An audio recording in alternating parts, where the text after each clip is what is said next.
Welcome. I'm Benjamin Bernstein with astroshaman.com, here today with, Spiritsong. and we are here today to talk about a recent event. As those who have been following me know, and following Spiritsong as well, Spiritsong recently had hip replacement surgery on the left side. And I had a really interesting experience while I was holding space for her during that surgery. And that is our theme for this video, which is how to be very careful about how you interpret inner experience, because it's metaphorical and it's easy to get it wrong. So I will tell you how, in a moment, how my experience was as I held space for her during her surgery in the waiting area, and then her own experience, and we'll see how what I might have thought it wasn't really what was happening. And a realization that there are many ways that different feelings we have during spiritual experiences can be interpreted. And really important to remember that and not get caught up with one and think it's the only one. Right. So why don't you start by telling them about a little prayer circle with your sister before and what you said there. So when I was getting ready to go for my surgery, Benjamin was holding my hand, and my sister Helen was here. We were standing in a circle doing a little prayer ceremony before we left, and it felt really important to me to speak of my desire to be where I can be used the very most, whether that's here in this physical body or on the other side. There have been a lot of physical distractions for me in the last few months, and sometimes I feel like I may be missing all that I could do if I weren't dealing with so many physical challenges from time to time. So I expressed that in my prayer, and I said, Spirit of love, I am ready if I can be of more service on the other side. I'm ready and willing to be released from the physical body and go to non-physical, if that's what will serve highest good. And if not, help me heal completely, help me be clear, help me be in a body that works well enough that I can give my service to the world, the work that I'm here to do. And that's how we left for the hospital, with that beautiful, all of us in agreement. And I was looking at you, I was looking at Helen. You got where I was coming from. I wasn't asking to go on. I was just saying, if that is where I can be of more service, I'm willing. I'm not afraid of death. Death is release into limitlessness. You know, I think sometimes I've spoken of the one fear I have of being in a body that doesn't work, but the mind is working, or being in a body where the mind works, but the body is not working, because that keeps us from being able to do our service. But as far as, and I love my life. I love my life with you. I love being here. I love being alive. No desire for escape in that, just a willingness that if that was the way I could serve highest good the best, that I was willing to do that. Yeah, and I was willing to release her if that was the case. You know, my personal preference is to have Spiritsong around for a really long time. But if it's her time, I would release and mourn and whatever's left to do. And I would have the same experience if it was my time to go. I've been on the other side a lot, and I know how awesome it is. And to me, it's like a win-win. If I get to stay here and serve, that's awesome. I love being in a human body. When it's time to go, the realm you go to is awesome. So can't lose. Right. Yeah, and my sister Helen is a woman of strong faith, and she got it. She understood too. Yeah. And she wants me here, but she was willing to let me go if that was what was best for the service of all. Right. So that leads us into my experience. Yes. So again, we had our time together in the waiting area, and then finally they wheeled her into the surgery area, and I couldn't go beyond that. So I went back to the main hospital waiting area and sat and just, I held space for her surgery much as I would hold space if I was holding a shamanic ceremony or holding an Awakening Plus event, for example. I just move into my divinity the best I can. I hold the field. My intention was, let me blend with Spiritsong and be connected to her field and just support the field. And the way I do that, whether it's, again, this context or in the shamanic ceremony, I just surrender Benjamin, and the divine does everything. The divine holds the space. Benjamin is just sort of there, being the hollow reed through which it all flows. And everything, felt, nothing extraordinary was happening in terms of the space being held. It felt like a nice solid field being held. But the surgery, we were told by the surgeon, would last anywhere from an hour to 90 minutes. And it went like an hour beyond that. So I don't know if the surgery was longer than usual, or if they got a late start. I still don't know. But I was becoming concerned. And after about an hour or so, I started feeling this sense of expansion. And I thought, okay, this is interesting. I'm feeling less physicality and more just amorphous energy.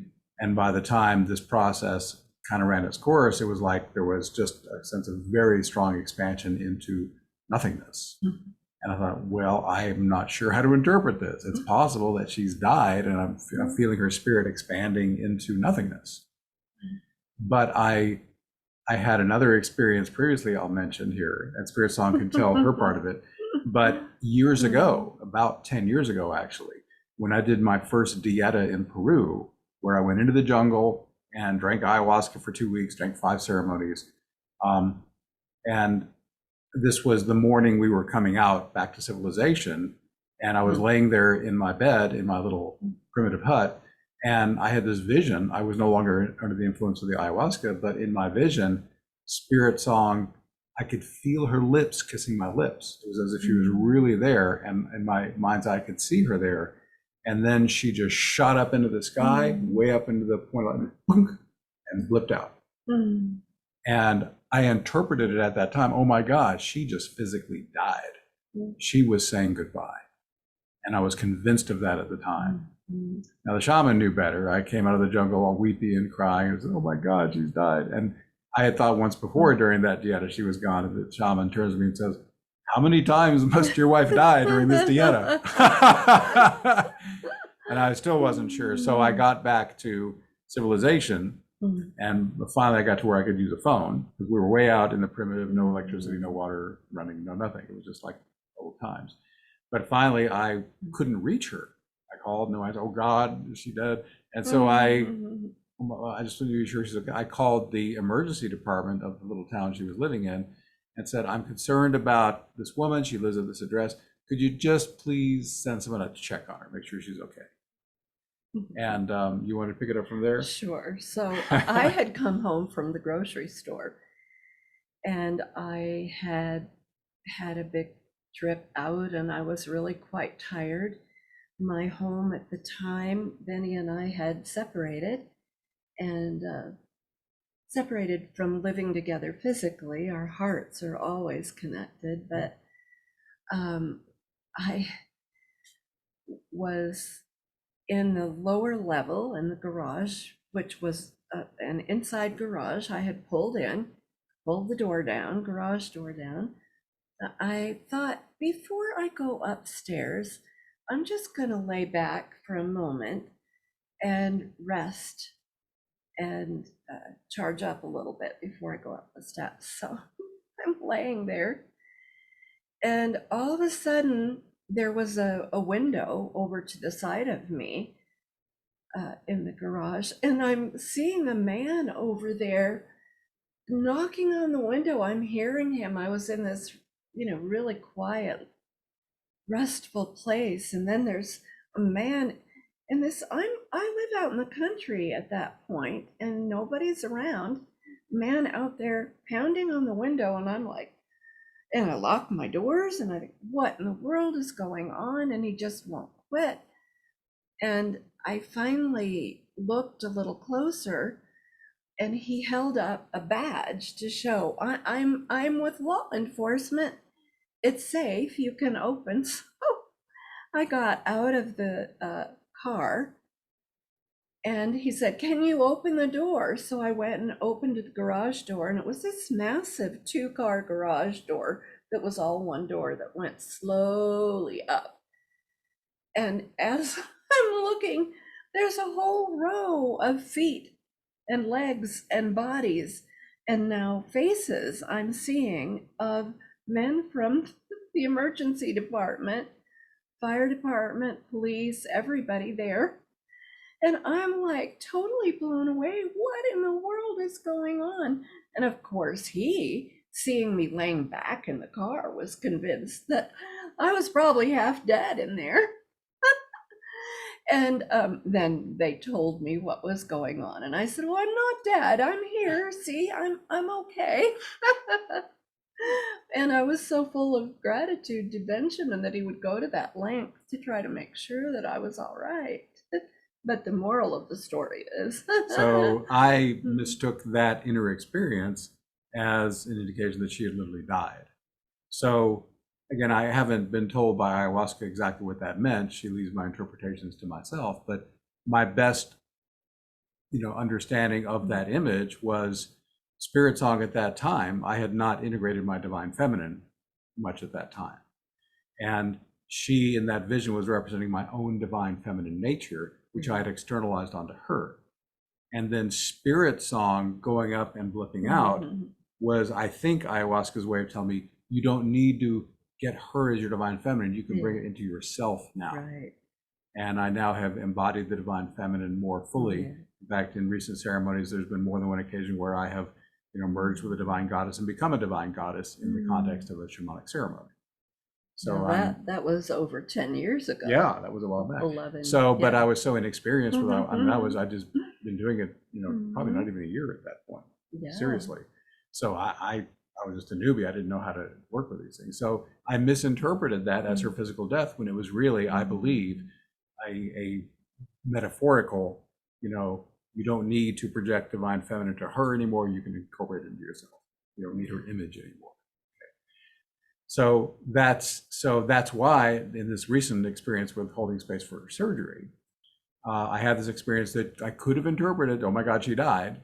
But having been burned once by my own misinterpretation, I thought, okay, maybe not. And so I withheld, and I was actually texting, communiques out to a lot of people on social media and by email who were waiting, how's Spiritsong doing? What's going on? So I didn't put out the, oh my God, I'm afraid she's died. I didn't say that. I just, kept to the facts and waited until I finally got the call from the surgeon. She's doing great. She's come out wonderful. I said, oh, good. I wonder what that expansion was about. And my experience, which he was picking up on, Yeah. was that we had a concern because I had a stroke a year and a half ago, and we had tried to prepare ahead of time to avoid me having general anesthetic because it's harder for the brain to process. And some people with post-stroke syndrome can have a problem afterwards, having a hard time coming out from under. And we really wanted to prevent that if possible. So we had asked for a different kind of anesthetic, a spinal. The surgeon was just so beautiful when we had our meeting with him that day, and he was all on board for that, and it was all set up, or so we thought.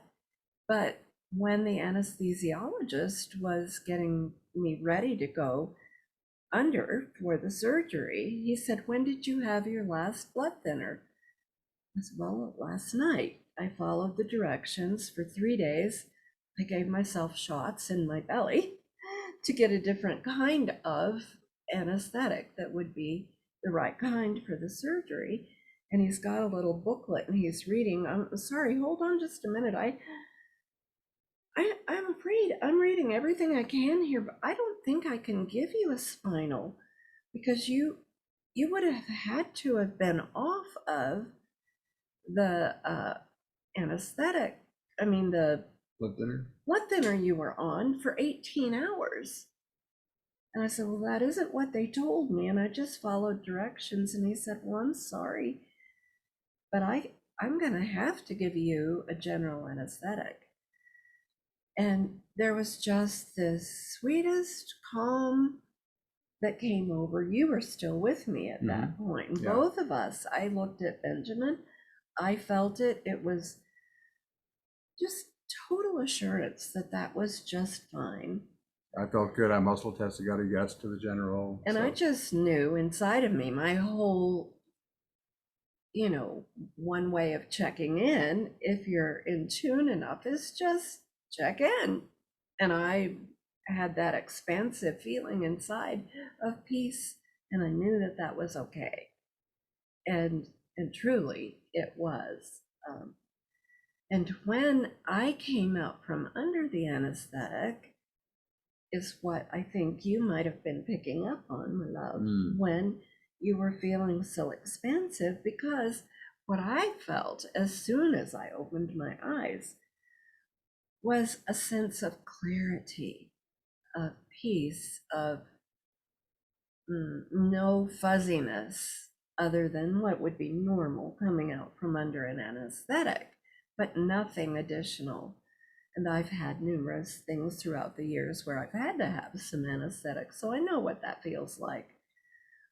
And it was just that kind of feeling, except that I was more clear than I normally am when I'm coming out from under anesthetic. And I knew within me that some kind of an upgrade had taken place or was taking place. And I just felt so full of bliss. And that's what Benjamin was picking up on. So it wasn't death, it was expansion, Yeah. deeper spirituality. It was beautiful. Yeah. And it felt really good. I just didn't quite know what was happening at the time. And by that time, you'd had enough experience with this kind of experience to know,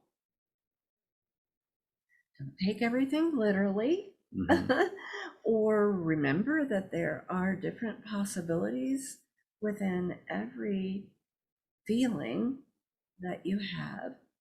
But sometimes we get pretty clear, direct information, but even within that, always we need to allow for the possibility that there's more that we don't know, there's more that we don't see, no matter how well evolved we've become. We don't always see, know, perceive everything as it is, and by that willingness to trust. Absolutely. It was a different experience for both of us. Yeah. So bottom line, inner experience is full of metaphors, not literal reality. So when you're in the inner world, metaphors be with you. Always. Any last thoughts you wanted to share, my darling? May the force be with you. And just gratitude for being here, for the gift of life, for being with y'all again, because I've had a time where I couldn't do much of anything like this. I just did not have the strength. And every day I'm getting better. And we both know that this is just the beginning of a most amazing and wonderful new chapter. And look forward to doing that journey with you. Thank you for being with us. And we both thank you from our hearts. We definitely reached out for prayer support for her surgery. It came abundantly. Bunches of emails came in that I haven't even had time to reply to yet. Sorry about that. But we could feel the energy coming from you all. So we know that all of you who prayed and held space for us made a huge difference and helped her come through the surgery so beautifully. Don't ever underestimate the power of prayer support. It's amazing. Truly, and we are truly grateful. And look forward to more with you. We'll be back as a team, giving you more videos and content down the road. Any last thoughts before we wrap it up, dear? Just great love. Thank you all so much. Again, I'm Benjamin Bernstein with astroshaman.com. If you are interested in working with me privately, I do astrology, shamanic healing, awakening activation, internal family systems therapy, inspired work, kinds of stuff. I also have a membership called Awakening Plus, or for a super low fee, even $1 for 30 days to check it out. There's all kinds of amazing stuff that can support your spiritual journey and your healing. And I do have a website called Spiritsong Oasis, but somewhere along the way recently, it has gotten deactivated, which I'm working on now to clear that up. But I do many different kinds of healing work too. I have had some shamanic training and initiations in the beautiful land of Peru with beautiful shaman and shamanists, little Dona Maria. A whole nother story for another time. That one is amazing. And I do the astrology and counseling of different kinds. I've had training in aromatherapy and guided imagery, hypnotherapy. Both of us have collected a number of different ways of being able to help. Most recently, internal family systems has been a way that we have found to really, really be able to help people with major breakthroughs. And so thankful for that. And I'm looking forward to this new time where I'm healing and have more energy to do my work. So maybe I'll see some of you there. And again, we're recording this, it's November 10, I think, 2021. So it's quite possible by the time you see this, her website will be back up, and the full site is spiritsongoasis.com. Yes, thank you. Check that out. Anything else, darling? That's it. All right. Thank you so much for watching. We've enjoyed visiting with you. We hope you've gotten some good stuff. Don't take the inner world literally. It's a metaphor. So be cautious in how you interpret inner stuff. Blessings. Thanks again for watching. We love you. Yeah.